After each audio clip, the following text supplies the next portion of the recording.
entonces de la teoría del caso. La teoría del caso, como bien pudimos observar en el análisis que realizó la persona en el video, es muy interesante dentro de lo que es el litigio penal, porque como buenos abogados penalistas que van a hacer, que vamos a hacer todos, y que en este caso ustedes van a, y que en este caso ustedes van a ser los próximos litigantes en ámbito penal, bueno, los que les guste, obviamente, pues no podemos ser buenos litigantes si no somos buenos armadores de una... ¿Qué es eso de la teoría del caso? La teoría del caso, como bien decía en el programa, en el video que estuvimos observando,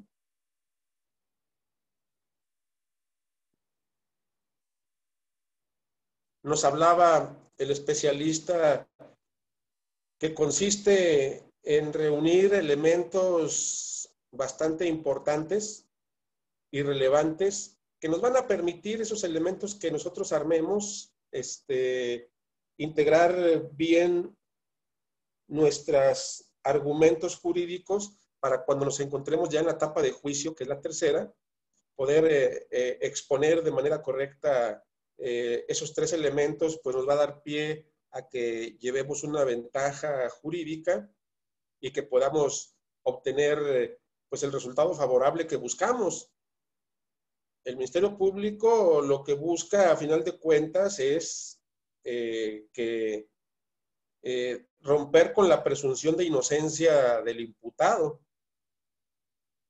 Lo que busca la defensa pues es que demostrar y debatir y combatir todos los elementos que argumente el Ministerio Público mediante lo que es el desahogo probatorio, desvirtuarlos y descartarlos para demostrar ya sea una inocencia o ya sea una legítima defensa según sea el caso. Entonces, cada quien tiene una postura, por eso es un sistema acusatorio, es un sistema de contradicción. Uno argumenta que el imputado es culpable, la otra parte va a argumentar que el imputado pues es inocente o que no tuvo participación o que tuvo una participación menor, de acuerdo a la teoría del caso que va a armar. La teoría del caso consta de tres elementos. ¿Alguien los recuerda? ¿Cuáles son esos tres elementos?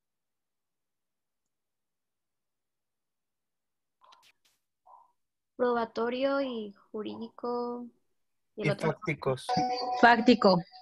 Fáctico, probatorios y normativos. Es correcto. Esos son los tres elementos de nuestra teoría del caso.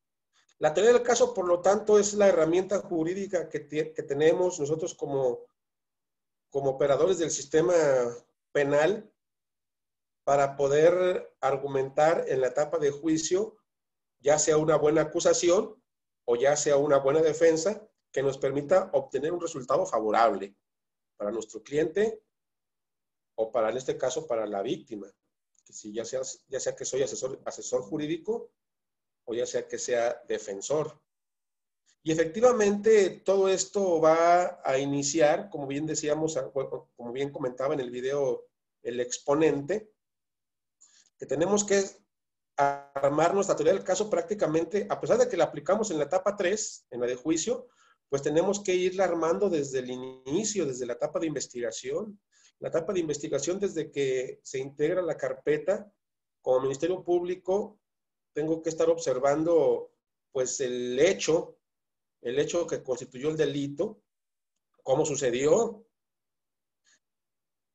qué elementos existen de datos de prueba para demostrar que la persona que suponemos fue el causante. ¿Cómo puedo demostrarlo yo que fue? Porque no podemos aplicar la presunción como observábamos en el video, como se aplicaba en épocas anteriores. Ya la presunción no es suficiente y nos la van a desvirtuar. Con el sistema anterior, pues sí encerraban a muchos con puras cuestiones presuncionales, pero ahora lo importante es demostrarlo con las pruebas científicas y periciales que realmente el hecho que se constituya como antijurídico, el hecho que se constituya como de culpabilidad, el hecho que sea una conducta nociva y que esté tipificada en la legislación correspondiente, pues tenga relación con un sujeto que lo cometió. ¿Y cómo lo voy a demostrar? Por medio de elementos probatorios. Tenemos nuestros elementos fácticos, que son los hechos. Tenemos nuestros elementos jurídicos, que es la clasificación jurídica y los fundamentos legales, que realmente sí existe la tipificación de la conducta que es nociva, que es antijurídica, que es dolosa y que es culpable.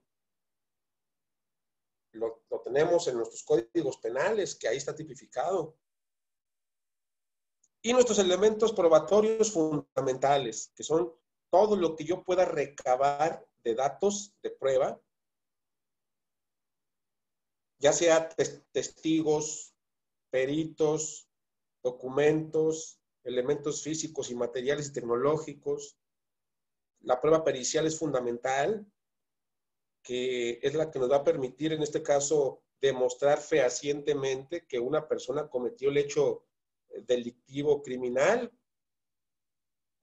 Si fue una violación, pues obviamente lo que va a demostrar que se cometió la conducta, no nos podemos basar en que fue fulano nada más porque lo vi salir de la casa corriendo y que ya cuando asistieron a la casa a observar, pues se encontraba una persona pues ultrajada física y sexualmente. Los testigos vieron. Ahí tenemos ya dos testigos claves, ¿no? Si fueron dos, que salió un fulano con ciertas características y vestido de tal manera. Ahí tenemos ya dos elementos probatorios que son los testigos. Pero, ¿cuáles pueden ser, en este caso, los puntos científicos dentro de lo que es una violación? ¿Cuáles son los elementos probatorios que no nos puede dejar lugar a dudas de que un imputado cometió un hecho de violación? ¿Cuáles se imaginan que sean? Pues serían, si por ejemplo la víctima está golpeada y aparte si le hacen un estudio como sobre el ADN del que cometió el delito. ¿Es correcto? ¿Qué es lo que buscaría usted en la víctima? Pues restos de semen o algo así para ligar el ADN. Es correcto. Efectivamente, lo que se tiene que hacer en cuestiones de violación o de agresiones sexuales, ya sea que la víctima esté con vida, que pues ya murió, que fuese aparte de la agresión sexual, el asesino, pues lo que hacen los peritos, primero que nada, el primer respondiente es acordonar y clausurar las escenas para que no se entorpezcan los datos de prueba y los indicios y las evidencias principales que después van a ser nuestros datos de prueba. Que nadie pase hasta que lleguen los peritos correspondientes en genética y en química forense, los criminalistas de campo, genetistas o genéticos forenses, que son, si es una persona occisa, una persona que murió en la escena, pues obviamente le van a tener que hacer una revisión minuciosa en el lugar de los hechos, ya sea en la habitación, ya sea en el lugar de la casa, hablando ahorita que sea en una casa, en una habitación, pues tienen que hacer una revisión minuciosa en todos los rincones y en la escena principal, que es el cuarto, la recámara, y en la víctima, ¿no? En la víctima generalmente vamos a encontrar en las uñas, así hemos resuelto muchos casos en cuestiones de agresión sexual, porque la víctima, y en feminicidios, bastantes, que la víctima se defiende y araña, y obviamente se encuentra en las uñas el ADN del causante, como primer punto a considerar desde el ámbito de la criminalística de campo.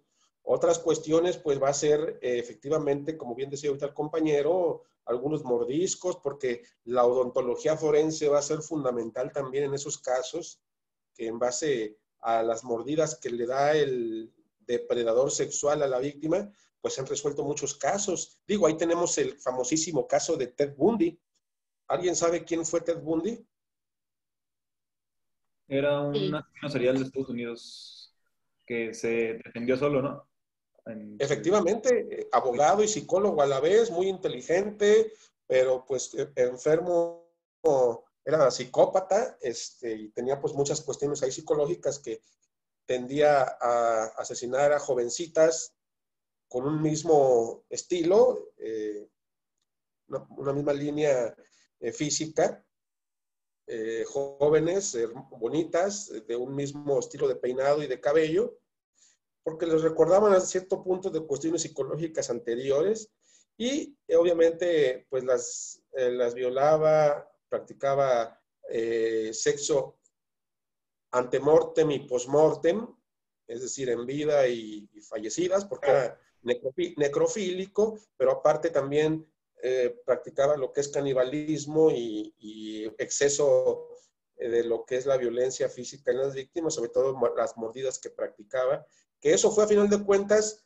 lo que los peritos les llevó, o los expertos forenses en Estados Unidos, los llevó el odontólogo forense a analizar la dentadura de Ted Bundy y las mordidas que tenían las víctimas, y eso fue lo que causó como evidencia fundamental para poderlo señalar como el culpable de ciertos asesinatos, que al final de cuentas ya después terminó confesando los demás. ¿Alguien iba a comentar algo? Adelante.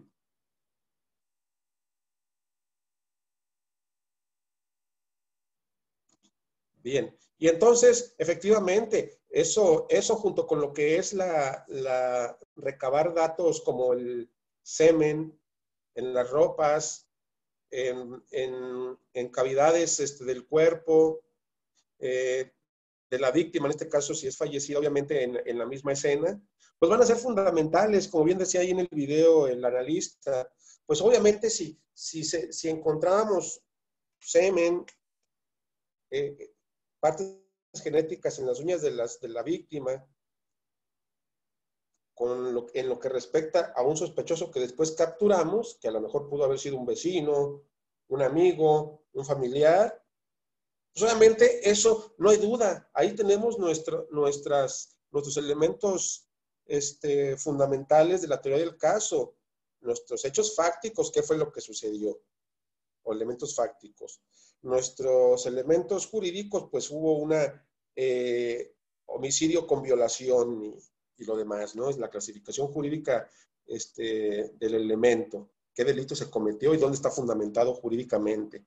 Y 3, el elemento probatorio, cómo relacionamos ese hecho con el causante, porque si nada más lo hubieran visto salir y no hubiésemos encontrado nada, pues a lo mejor con el inquisitivo mixto sí lo refunden, pero con este nuevo sistema no, porque hace falta el relacionar con un elemento probatorio científico, pericial fundamental, de que el presunto causante pues lo cometió. ¿Y cómo? Es la prueba fundamental, la prueba reina, la pericial, si encuentras sangre, saliva, semen, ADN en la víctima de su agresor. Hablando del caso de violación. Porque habrá otros casos, ¿no? Habrá, aparte de lo que es la violación, delitos de disparos de proyectil de arma de fuego, que en este caso, si hay detenidos, que una persona victimó a otra por medio de un disparo de proyectil de arma de fuego y que lo detienen inmediatamente en una persecución en flagrancia, pues ¿cuáles creen que sean las técnicas periciales que se pueden obtener en ese momento?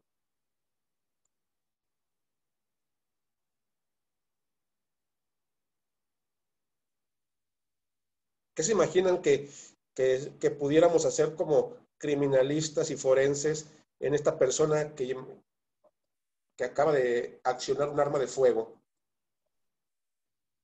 Se pueden analizar las balas, ¿no, profe?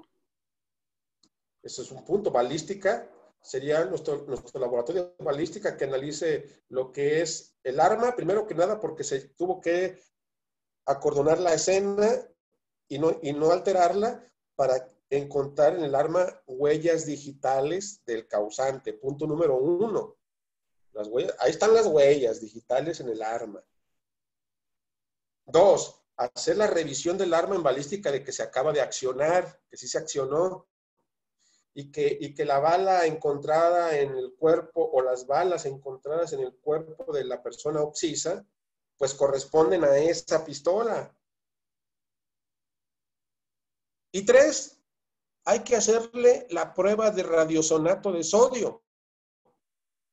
La prueba de radiosonato de sodio es la que se les practica a las personas que accionaron un arma y queda impregnada durante varias horas la pólvora imperceptible en lo que es las manos y parte de la muñeca. Al momento de que accionamos un arma, la pistola desprende gases y pólvora que quedan impregnados en la mano.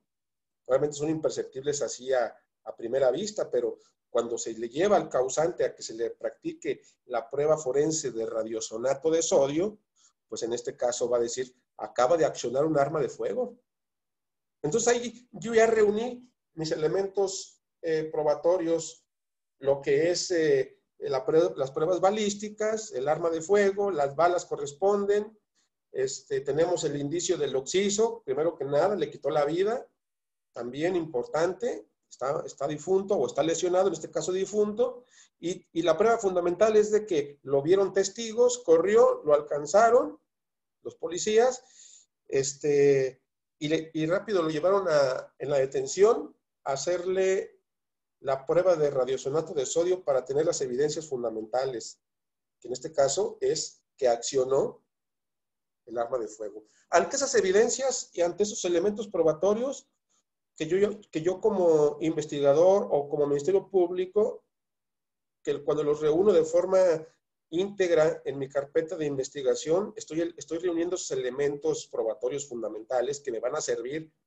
para la carpeta de investigación, para ofrecerlas en la audiencia, en la etapa intermedia y para desahogarlas en la etapa de juicio, para que no quede lugar a dudas de que el sujeto lo cometió.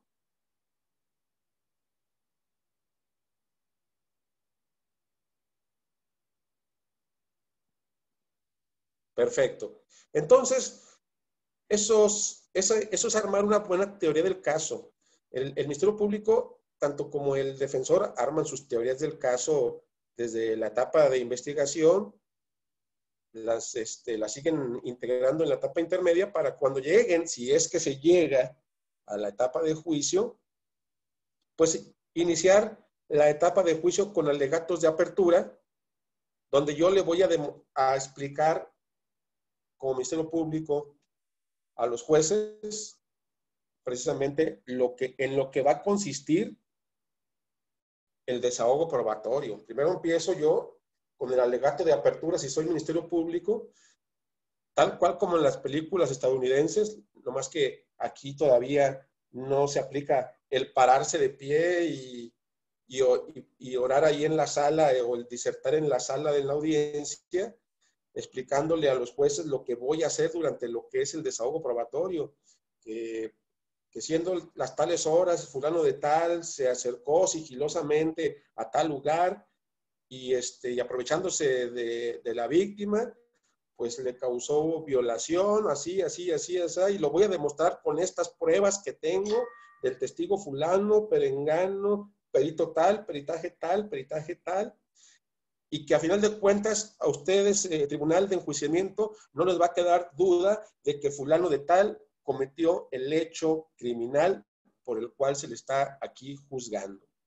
Eso yo estoy en mi alegato de apertura, dentro de la etapa de juicio, estoy explicando mi teoría del caso con elementos fácticos hechos, con elementos jurídicos, el delito como tal, y con los elementos probatorios que voy a tener. Y después le van a ceder la palabra al al defensor y él también tiene su propia teoría del caso. Es un juicio de contradicción. Él va a tener una defensa ya establecida, ¿no? Que bien puede argumentar que lo hizo por defensa propia, que lo hizo para defenderse porque estaba siendo víctima de agresión del occiso. Él va a tener sus propios argumentos para defender a su cliente. O para demostrar que realmente no fue, que no estuvo presente. Entonces, ojo con eso. Elementos fácticos, elementos jurídicos y elementos probatorios son los que consideramos elementos fundamentales que encierran la denominada teoría del caso.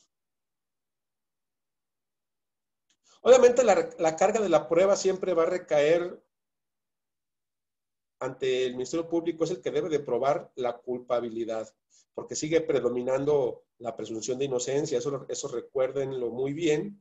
Por lo tanto, el que está obligado a demostrar la culpabilidad, en quien recae la carga de la prueba, siempre va a ser el Ministerio Público. Bien, jóvenes, adelante. ¿Alguna pregunta? ¿Algún comentario al respecto? Adelante. Profe, entonces, o sea, el MP al tribunal de enjuiciamiento le tiene que enseñar su teoría del caso, o sea, los tres elementos que digan lo mismo, pues. Sí, es una herramienta que no debemos de omitir nosotros como operadores del sistema, ya sea que seas Ministerio Público, ya sea que seas asesor victimal o ya sea que seas defensor.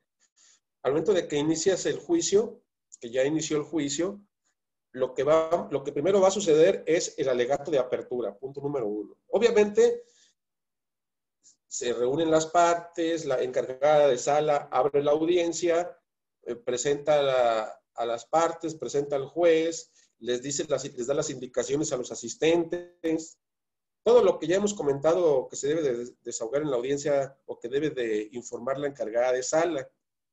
Ya una vez que se presenta, que llega el juez o el tribunal, pueden ser 3, como en el caso de Rubí, pues en este caso, una vez presentándose y acreditándose todos, porque recuerda que ya es un tribunal que no conoce lo que sucedió en la etapa de investigación ni en la etapa intermedia. ¿Es un nuevo juez o es un nuevo tribunal?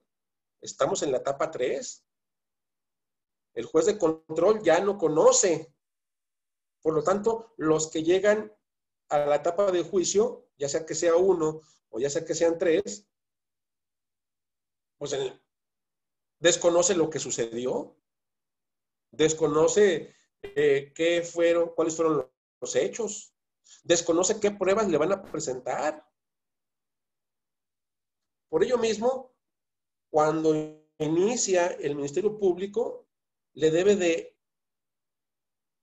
disertar en sus alegatos de apertura, que es lo primero que se realiza en la audiencia de juicio, lo que va a pasar durante el desahogo, lo que fueron los hechos, cómo sucedieron, es decir, va a disertar el elemento fáctico que fueron los hechos. Va a hablar sobre la cuestión del elemento jurídico, el delito que se cometió y que está tipificado en tal y tal código o en tal legislación. Y va a señalarle al tribunal los elementos probatorios con los cuales cuenta y se van a desahogar. Es decir, en los alegatos de apertura, narras tu teoría del caso. Y después pasa la contraparte y también va a narrar los alegatos de apertura de lo que crea conveniente y que ya la tiene que tener establecida. No tenemos que llegar improvisando. Ya tenemos que tener una estrategia, ya sea de defensa o ya sea de acusación. Porque ya cuando terminan los alegatos de apertura, entonces se presentan ya los peritajes, las pruebas que ya se acordaron previamente en la etapa intermedia. Recuerden que la etapa intermedia para eso era, para hacer el filtro de las pruebas, y ya se van a desahogar en la etapa 3, y en la etapa 3, ya una vez que terminan los alegatos de apertura, pues tienen que pasar primero las pruebas del Ministerio Público, testigos peritos, los periciales que realizaron, documentos, todo lo que se aceptó en la etapa intermedia y todo lo que le explicamos en los alegatos de apertura lo tenemos que desahogar en el orden establecido. Primero el testigo tal, primero y después el testigo tal, después el perito tal, después el perito en genética, después el perito en la necropsia, después el perito en balística. Obviamente, también el defensor tiene sus propios teoría del caso y también tiene sus elementos probatorios que va a desahogar, si es que los tiene. Si no, solamente se va a defender con la duda razonable de interrogar a los testigos y las pruebas del Ministerio Público para desacreditarlas. También se vale. Pero sí, efectivamente, en respuesta a tu pregunta, sí, es narrarle. En los alegatos de apertura, prácticamente tocas los 3 elementos. Porque después de que termina el desahogo, jóvenes, después de que termina el desahogo, que bien puede ser en una audiencia, o en 2, o en 3 sesiones, o en 4, dependiendo el caso y dependiendo las pruebas que se vayan a desahogar. Recuérdate del principio de concentración y continuidad. Una vez que se termina todo el desahogo probatorio y que ya no faltó nadie, pues en este caso sigue los alegatos de clausura, donde otra vez le ceden la palabra al Ministerio Público y ahora lo que va a narrar es otra vez ante el tribunal, prácticamente le va a señalar que quedó demostrado lo que le dijo desde un principio. Es alegato de clausura. Como usted pudo ver, su señoría, durante esta audiencia, tal como lo dije en mis alegatos de apertura y tal como lo hicimos en el desahogo, le demostré precisamente que fulano de tal cometió el hecho delictivo tal, con el testigo tal, con el testigo tal, con las pruebas que son fundamentales genéticamente, de forma dactiloscópica, en la que es química forense con el radiosonato de SO. Es decir, le va a recalcar al tribunal, pues que tiene la razón, que fulano es culpable. No hay manera de que dé un veredicto diferente a que no sea condenatorio. Es alegato de clausura. Y después le van a ceder la palabra al asesor victimal y va a decir, bueno, yo me adhiero a lo que dice el Ministerio Público, estoy con él. Y luego después le ceden la palabra al abogado defensor y también tiene que cerrar con un alegato de clausura, donde él va a argumentar, de acuerdo a lo que él realizó en el desahogo probatorio, pues que su cliente es inocente, que su cliente actuó en defensa propia, que su cliente no estuvo ahí presente, de acuerdo a los datos de prueba o a los medios de prueba que se desahogaron en la audiencia o a las pruebas que descartó en base a los interrogatorios que se realizaron, porque lo bueno del debate de la audiencia de juicio son la exposición de los testigos y de los peritos y después vienen los interrogatorios y contrainterrogatorios, que también hay que considerarlos. Y después de eso, después de que se desahogó, de que se llevó a cabo el alegato de apertura, desahogo probatorio y el alegato de clausura, ya sean las sesiones que hayan sido y los días que hayan durado, pues viene lo que es la deliberación y el fallo. Es decir, que el juez o el tribunal va a deliberar, es decir, en base a lo que ofrecieron todas las partes con sus pruebas, se van a retirar a un lugar privado dentro de lo que es el establecimiento jurídico, o ya sea que cite para otro día, porque a lo mejor fue un caso muy complejo y no lo puede resolver en 1 hora o 2 horas, tiene que analizarlo más, porque las pruebas que se ofrecieron tanto de la acusación como de la defensa fueron fundamentales, pues tendrá que solicitar a lo mejor varios días o unas 24 horas, lo cita de nuevo y emite su fallo. Ese fallo lo tiene que dar una explicación verbal de lo que él vio, de los testigos, cuáles pruebas descartó y por qué, cuáles testigos descartó y por qué, cuál pericial no la va a tomar en cuenta y por qué. Y al final de cuentas va a emitir un fallo, ya sea condenatorio o absolutorio. Y si es un fallo condenatorio, pues en este caso quiere decir que es culpable. Dentro de los 5 días siguientes, después de que dicta que es culpable, se va a llevar a cabo otra audiencia que se llama individualización de sanciones para ver ya nada más lo que respecta a la reparación del daño y si amerita pena corporal y cuántos años le van a dar. Pero si es la sentencia absolutoria, en ese mismo instante decreta que lo dejen en libertad. Obviamente, como abogados tenemos recursos. Si la sentencia no me fue favorable, ya sea que sea yo, Ministerio Público y asesor victimal, que lo decretaron como inocente, pues tengo mis herramientas jurídicas que son el recurso de apelación. Y si al defensor fue el que no le fue favorable junto con el imputado la sentencia, también puede aplicar un recurso de apelación que se tienen 10 días después de la sentencia, de notificada la sentencia, para presentarlo. Bien, jóvenes, adelante. ¿Otra pregunta?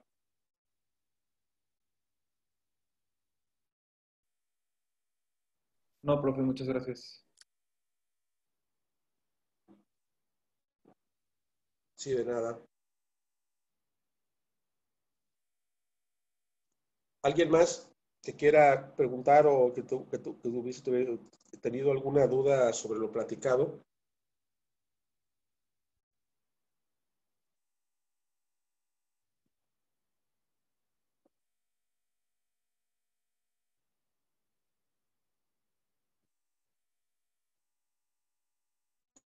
Ok, bien. Entonces, vamos a hacer lo siguiente.